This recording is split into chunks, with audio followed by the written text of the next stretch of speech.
ठीक होगा वो 12-14 लाएगा। तो यहाँ पे कभी डिफरेंस नहीं बनता, लेकिन आप इसको छोड़ के कभी सिलेक्शन भी नहीं ले सकते, इसलिए इसको भी पढ़ना बहुत जरूरी है। इसके लिए आप लोग जो बुक्स हैं, जैसे कि अगर नोट्स मिल जाए, दृष्टि का नोट्स है, उसमें हिस्ट्री के लिए जो आपका मॉडर्न हिस्ट्री है, मेडिवल हिस्ट्री है, उसको पढ़ सकते हैं।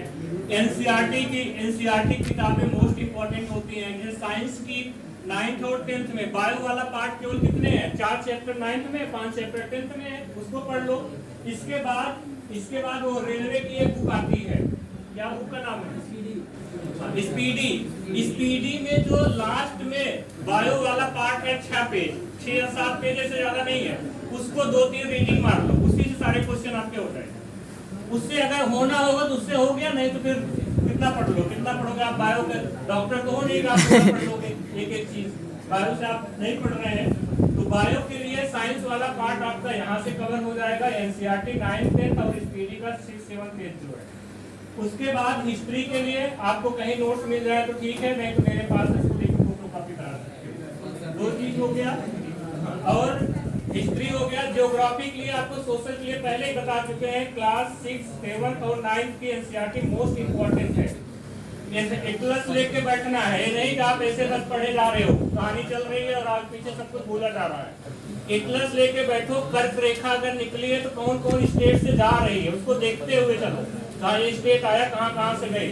मकर रेखा आ रही तो कहाँ से गुजर रही है, इसको देखो। आपकी मानक रेखा है तो इलाहाबाद से नैनी से गुजर रही है, बाकी कौन कौन सी जगह हो निकल आ रही है उसमें, ये सब चीजें आपको देखना है, नहीं सिर्फ पढ़ लिए तो हो गया। अगर नॉर्थ से साउथ इंडिया की लंबाई कितनी है बताओ सर? 3200 कुछ है, 3200 जो भी 33 है, और 2900 कुछ है।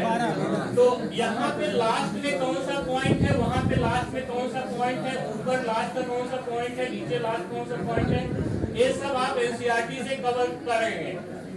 और तो देखो, मैं एनसीईआरटी पढ़ा हूँ बहुत ध्यान से आपको बता रहा हूँ। भारत में जो वर्षा होती है, सागर जो बारिश होती है, उसका 66% पार्ट यहाँ से होता है बे ऑफ बंगाल से, ठीक है, मानसून का 33 पार्ट उस साइड से होता है, ठीक। तो इसको भी आप अगर एनसीईआरटी से पढ़ेंगे तो क्लियर रहेगा, कहाँ से आके कहाँ पे टकराता है मौसम, मालाबार में कैसे क्या होता है, सारी चीजें आपको मैथ से ही क्लियर होंगी। इसलिए क्लास 6, 7 और 9th की एनसीईआरटी मोस्ट है, बहुत ज्यादा इंपॉर्टेंट है, उनको एटलस के साथ आप लोग पढ़िए। ये वाला पार्ट हो गया, और हिस्ट्री हो गई लगभग, और उसका ज्योग्राफी वाला पार्ट भी ठीक ठाक हो गया। बायो हो गया, बायो में आपको फिजिक्स केमिस्ट्री चक्कर में ज्यादा नहीं पढ़ना है, उसके लूसेंट में जो स्मरणीय तथ्य लिखे हैं उसको पढ़ लो आप। लूसेंट का उसमें लिखे हुए ना कि इसके कुछ लिखे हुए, तो 1-1.5 पेज का वो है लास्ट में, उससे आप पढ़ सकते हैं, उतने से कवर हो जाएगा, होना होगा तो। आगे क्या बच गया, इकोनॉमिक्स से बहुत कम क्वेश्चन आते हैं। इकोनॉमिक्स में मेन चीज आप पढ़ लो, प्लानिंग कमीशन पढ़ लो, जो कि सबसे ज्यादा, नीति आयोग पढ़ लो, उसमें कमेटियां पढ़ लो, कौन सी कमेटी किसने रटा होना चाहिए, एकदम टू द पॉइंट याद होना चाहिए, चाहे जैसे याद करो, जुगाड़ लगा के याद करो, चाहे जैसे याद करो। आता है आपका इकोनॉमिक्स वाले पार्ट को आप लूसेंट से मेन टॉपिक पढ़ सकते हैं, ठीक। पॉलिटिक लिए लूसेंट सफिशिएंट है, और बाकी जो आपको बता ही रहे हैं, बाकी सर तो पढ़ा ही रहे हैं इतना। अरे लक्ष्मीकांत आई तैयारी नहीं कर रहे हो,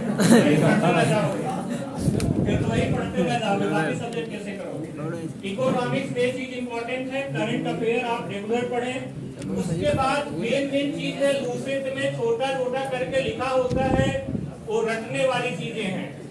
जैसे कि अगर आप शुरुआत में बोलेंगे बुक, पहले ही चैप्टर में आप देखेंगे कि प्रागैतिहासिक काल जो है, उसमें जो आपके ऋग्वेद है, सामवेद है, अथर्ववेद है, सबके सब वेद है। तो समा जो बात है वो सामवेद, मतलब मंत्रों का उच्चारण किसने कहा किया गया है, सामवेद में किया गया है, ठीक है।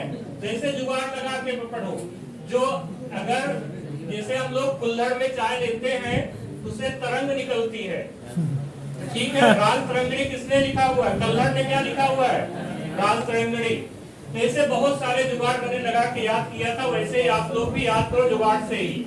जैसे आपके क्वेश्चन आते हैं उसके जो बौद्ध सभाएं हुई थी चारों, कहाँ कहाँ पे हुई थी, कौन आयोजक था, तो इसको भी जुगाड़ से याद करो। आज का मैंने उस समय जब याद किया था, आज के बहुत साल पहले, लगभग 10 साल हो गए होंगे याद किए, 8-9 साल।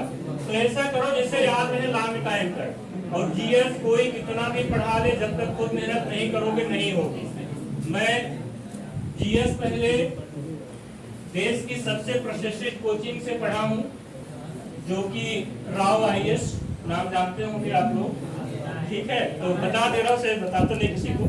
राव आईएएस से मैंने जीएस पढ़ी थी, और उसके बाद वहाँ पे बहुत ज्यादा फायदा नहीं हुआ। जब मैंने खुद पढ़ा तभी जाके फायदा हुआ। तो अच्छे से जब मेहनत किया तभी जाके जीएस हुआ अच्छे से, सही। और उसके बाद फिर मैंने कभी भी किसी प्री का पेपर, प्री की एग्जाम की तैयारी नहीं की, सीजीएल की, सीजीएल की कभी भी ना, बैंकिंग की। एग्जाम में बैठ जाते थे,